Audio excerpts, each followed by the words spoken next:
तो घेऊन स्कूलला गेला. मी पण माझी कामे पटापट आवरून पार्लरला गेले. एका एकाने माझे स्टुडंट येत होते. आज मी लवकर गेल्यामुळे मुलींना मज्जा वाटत होती. वैष्णवीने तर माझ्या छोट्या केसांची वेणी घातली. साक्षी आली.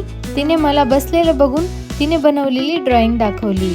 खूप सुंदर ड्रॉइंग काढली होती. तुम्ही पण बघा. नंतर मी माझ्या स्टुडंटचं प्रॅक्टिकल घेतलं.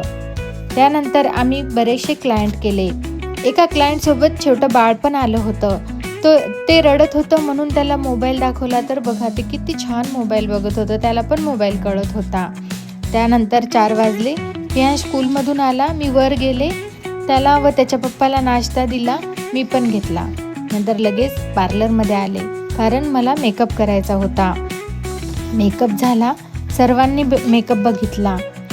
त्यानंतर संध्याकाळ झाली व सर्व आपापल्या घरी गेले. मी पण माझ्या घरी आले. तर असा होता माझा आजचा दिवस. तुम्हाला कसा वाटला कमेंट करून नक्की सांगा. Bye bye.